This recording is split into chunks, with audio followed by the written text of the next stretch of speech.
అడవిలో సూటిగా ఉండే చెట్లనే ముందుగా నరికేస్తారు, వంకరిగా ఉండే వాటిని కాదు అని చాణక్యుడు చెప్పాడు. ఈరోజు వీడియో కూడా దాని గురించే. అతి మంచితనం వల్ల ఏమవుతుంది, అసలు ఒక మంచి మనిషి ఎందుకు ఎప్పుడు దుఃఖిస్తూ బాధపడుతూ ఉంటాడు, ఇవన్నీ ఒక మంచి కథ రూపంలో తెలుసుకుందాం. ఒకసారి ఒక వ్యక్తి ఒక జెన్ మాస్టర్ దగ్గరకు వెళ్తాడు. వెళ్ళి జెన్ మాస్టర్తో ఇలా అంటాడు, నేను ఒక సాధారణ వ్యక్తిని, చాలా మంచి వ్యక్తిని కూడా. ఇంతకు ముందెప్పుడు కూడా నాకంటే మంచి వ్యక్తిని మీరు చూసి ఉండరు. నేను ఎప్పుడూ అందరికీ సహాయం చేస్తూ ఉంటాను, అందరినీ సంతోష పెట్టాలి అనుకుంటాను. కానీ అందరూ నన్ను ఎగతాళి చేస్తారు, నన్ను తమ పనుల కోసం వాడుకుంటారు, నన్ను ఎవరూ పట్టించుకోరు. ఆఖరికి మా ఇంట్లో కూడా నాకు గౌరవం ఇవ్వరు. ఇంట్లోని ఏ ముఖ్య కార్యాల్లో అయినా నా నిర్ణయం తీసుకోరు. అక్కడికి నేను నా ఇద్దరు అన్నతమ్ముళ్లతో పోలిస్తే ఎక్కువ పని చేస్తాను. ఇంట్లో వాళ్ళ మాట కూడా వింటాను. తల్లి తండ్రుల సేవ కూడా చేస్తాను. ఇంట్లో అందరినీ సంతోష పెట్టాలి అనుకుంటాను. కానీ ఎవరూ నన్ను అర్థం చేసుకోరు. పైగా అందరూ నా మంచితనాన్ని ఉపయోగించుకుంటారు. నాతోనే ఇలా ఎందుకు జరుగుతుంది? ఆ వ్యక్తి మాటలను పూర్తిగా విన్న తరువాత జెన్ మాస్టర్, నువ్వు ఒక సాధారణమైన మంచి వ్యక్తివని ఎవరన్నారు? నిజం చెప్పాలంటే నువ్వు మంచివాడిలా నటిస్తున్నావు అంటాడు. అది విని వ్యక్తికి బాధ అనిపిస్తుంది. అయినా సరే ఆ జెన్ మాస్టర్ మాటలను వింటూ ఉంటాడు. జెన్ మాస్టర్, సరే చెప్పు, నువ్వు ఎందుకు అందరికీ సహాయం చేయాలి అనుకుంటున్నావు? ఎందుకు నువ్వు అందరినీ సంతోష పెట్టాలి అనుకుంటావు అని అడుగుతాడు. ఆ వ్యక్తి, ఎందుకంటే వాళ్ళు కూడా నాతో అలానే ప్రవర్తించాలి, నన్ను నా భావాలను అర్థం చేసుకోవాలి, నా మాట వినాలి, నన్ను గౌరవించాలి, నన్ను ఒక మంచి వ్యక్తిగా అనుకోవాలి అని అంటాడు. జెన్ మాస్టర్, చాలు, ఇదే నీ సమస్య. నువ్వు అవతలి వాళ్ళను సంతోష పెడుతుంది వాళ్ళు కూడా నిన్ను సంతోష పెట్టాలి అని. నువ్వు నీ సంతోషాన్ని అవతలి వాళ్ళల్లో వెతుకుతున్నావు. నువ్వు ఒక మంచి వ్యక్తివని, నిన్ను అందరూ పొగడాలి అని వాళ్ళు చెప్పిందల్లా చేస్తున్నావు.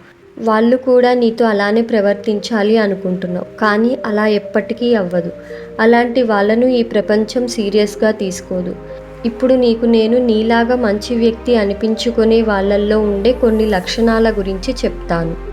మొదటి అలవాటు, నేను మంచివాడిని అనుకునేవారు ఎప్పుడూ అవతలి వాళ్ళ గురించి నేను ఆలోచిస్తాను, నాకు వారి పట్ల శ్రద్ధ ఉంది అని చూపించుకోవడానికి ప్రయత్నిస్తారు.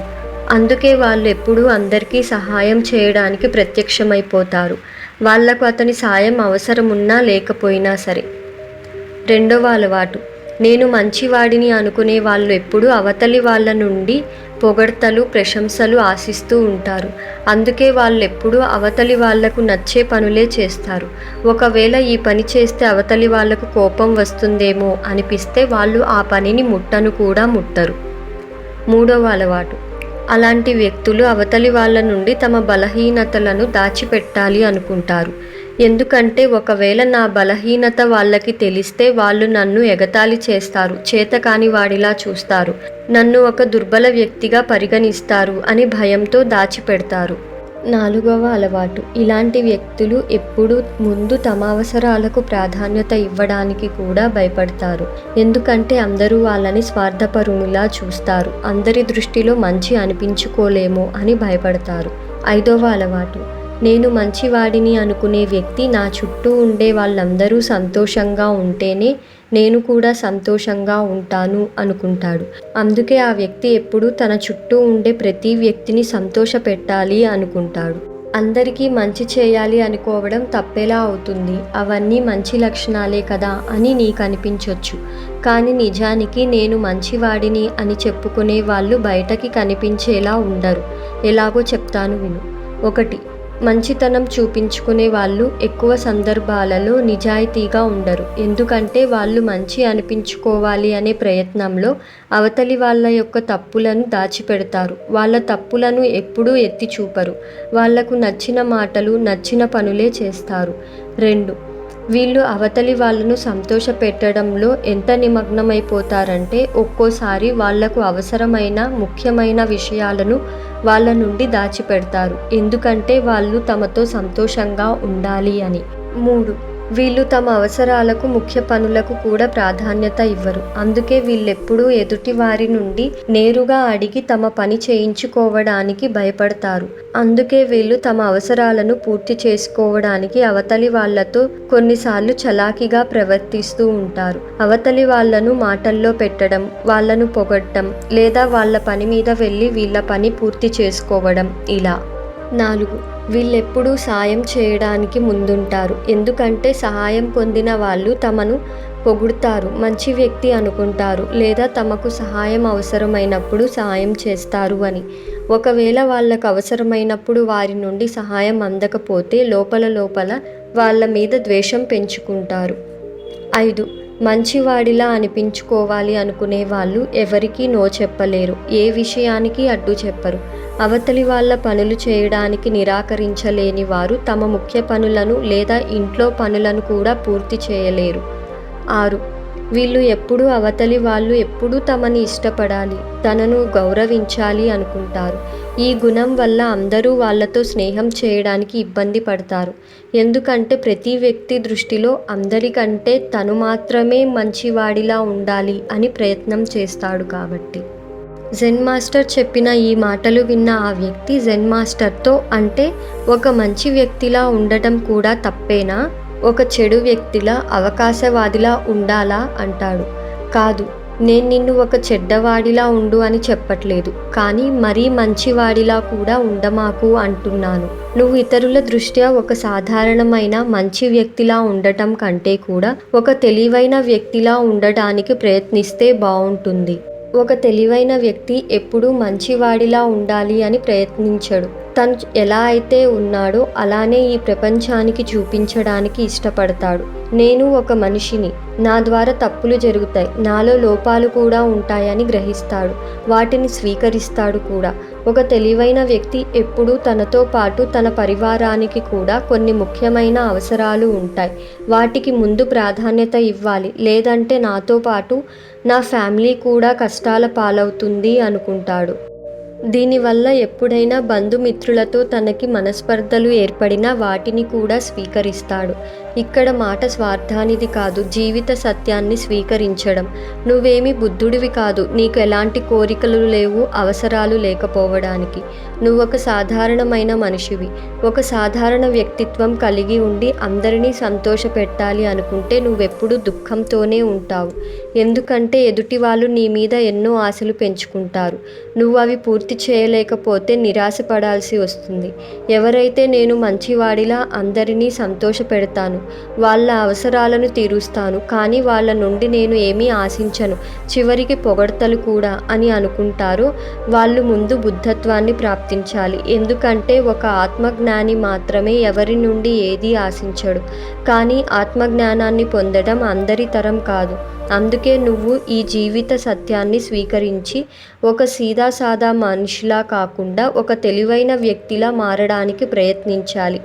ఇప్పుడు నేను నీకు ఒక తెలివైన వ్యక్తిలో ఉండే లక్షణాల గురించి చెప్తాను. 1. వీళ్ళు ముందు తనతో పాటు తనకు ముఖ్యమైన వ్యక్తుల అవసరాలకు ప్రాధాన్యత ఇస్తారు. దాని అర్థం వీళ్ళు అవతలి వాళ్ళ అవసరాలను తక్కువ చేస్తారు లేదా అవతలి వాళ్ళ కంటే నేను బాగుండాలి అని కాదు. తన ముఖ్యమైన అవసరాలను పూర్తి చేసుకున్నాకే వీళ్ళు ఇతరుల అవసరాల గురించి ఆలోచిస్తారు. ఒకవేళ ఎవరైనా నిజంగా అత్యవసర పరిస్థితుల్లో ఉండి వీళ్ళ సహాయం కోరుకుంటే వీళ్ళు తమ ముఖ్య కార్యాలను కూడా పక్కన పెట్టి సహాయం చేస్తారు. వీళ్ళు తమ కంటే లేని వారికి, అలాగే ఆపదలో ఉన్న వారికి తమ వంతు సహాయం చేయడానికి సిద్ధంగా ఉంటారు. వీళ్ళు అనవసరంగా గొప్పలు చెప్పుకోరు. వీళ్ళు ఎలా ఆలోచిస్తారు అంటే, నేను ఎవరికైనా నిజంగా సహాయం చేయాలి అంటే ముందు నేను అది చేయడానికి అర్హుడినై ఉండాలి. అలా చేయాలి అంటే ముందు నేను నా ఆర్థిక పరిస్థితిని, నా అవసరాలను దృష్టిలో పెట్టుకోవాలి. ఎందుకంటే నేనే బలహీనంగా ఉంటే ఇంకో బలహీన వ్యక్తికి ఎలా సహాయపడగలను అనుకుంటాడు. ఒక తెలివైన వ్యక్తి తనకంటూ కొన్ని కోరికలు, అవసరాలు ఉంటాయి, వాటిని పూర్తి చేసుకోవడం ముఖ్యం అనుకుంటాడు. అదే నేను మంచి అనిపించుకునే వ్యక్తి ఎప్పుడూ తనకు ఎటువంటి అవసరాలు, కోరికలు లేవని చెప్పుకుంటాడు. అందుకే ఎప్పుడు దుఃఖిస్తూ ఉంటాడు. 2. ఒక తెలివైన వ్యక్తి నేను నా చుట్టూ ఉండే అందరినీ సంతోషపెట్టలేను అని గ్రహిస్తాడు. తను ముఖ్యంగా తన ఫ్యామిలీ, తనకిష్టమైన వారిని, తన గురించి ఆలోచించే వారిని, తనతో ప్రేమగా కేరింగ్గా ఉండే వారిని మాత్రమే సంతోషపెట్టడానికి ప్రయత్నిస్తాడు. ఒకవేళ తను ఎంత ప్రయత్నించినా ఎవరైనా తన నుండి దూరం ఉండటం, తన వల్ల సంతోషంగా లేకపోవడం చేస్తుంటే వాళ్ళు ఇంట్లో వాళ్ళు అయినా లేదా క్లోజ్ ఫ్రెండ్స్ అయినా సరే వాళ్ళతో దూరంగా ఉండడానికే ప్రయత్నిస్తాడు. ఎందుకంటే బలవంతంగా ఏ బంధాన్ని ముడివేయలేము అని తెలివైన వాళ్ళకి బాగా తెలుసు. కాబట్టి అతను మంచివాడిలా నటించి చివరికి బాధపడటం కంటే దూరంగా ఉండడమే మంచిది అనుకుంటాడు. అందుకే ఒక మంచివాడిలా నటించే వ్యక్తి అందరినీ సంతోషపెట్టే క్రమంలో అందరికంటే విలువైన వ్యక్తి అంటే తనని తానే దుఃఖంలో పడేస్తాడు. 3. ఒక తెలివైన వ్యక్తి తనకు నచ్చిన జీవితం తను జీవించడానికి ప్రయత్నిస్తాడు. అంతేకాని ఎవరినో సంతోషపెట్టడానికి తను జీవించే విధానాన్ని మార్చుకోడు. దాని అర్థం అవతలి వాళ్ళను ఇబ్బంది పెట్టడం అని కాదు. ఎవరేమనుకుంటారు అనే భయంతో ఒకరి కోసం తన మనసు చంపుకొని కాకుండా స్వేచ్ఛగా, ఉల్లాసంగా, ఉత్సాహంగా తనకు నచ్చిన జీవితాన్ని అనుభవించడం. అతనికి తన ఇష్ట అయిష్టాల గురించి అవగాహన ఉంటుంది కాబట్టి అతను అదే చేస్తాడు. ఏదైతే అతనికి సంతోషాన్ని ఇస్తుందో అతని మీద అతనికి గట్టి నమ్మకం ఉంటుంది. అందుకే ఒకళ్ళ ముందు మంచిగా నటిస్తే వచ్చే పొగడ్తలలో ఏమీ లేదు అని తెలిసి ఉంటాడు. తరువాత జెన్ మాస్టర్ ఆ వ్యక్తితో ఇలా అంటాడు, ఒకవేళ నువ్వు నీ జీవితంలో సంతృప్తిగా లేకపోతే నీతో నువ్వు 2 ప్రశ్నలు అడుగు. 1. నేను నిజంగా కావాలి అనుకుంటున్న జీవితాన్ని నేను నిర్మిస్తున్నానా లేదా? 2. ఒకవేళ లేకపోతే ఎందుకు? ఈ ప్రశ్నకు సమాధానం అడిగినప్పుడు, వాటి గురించి నువ్వు ఆలోచించినప్పుడు నువ్వు కేవలం ఇతరులను సంతోషపెట్టే మార్గంలో నిన్ను నువ్వు మోసం చేసుకుంటున్నావు.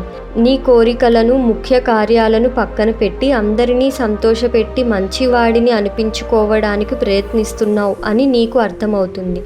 అందుకే ఒక సాధారణమైన వ్యక్తిలా కాకుండా తెలివైన వ్యక్తిలా ఉండడానికి ప్రయత్నించు అని చెప్పి జెన్ మాస్టర్ మౌనంగా అయిపోతాడు. ఆ వ్యక్తికి జెన్ మాస్టర్ చెప్పింది పూర్తిగా అర్థమవుతుంది. ఇంకా జెన్ మాస్టర్కి అతను ఇచ్చిన జ్ఞానానికి ధన్యవాదాలు చెప్పి అక్కడ నుండి వెళ్ళిపోతాడు.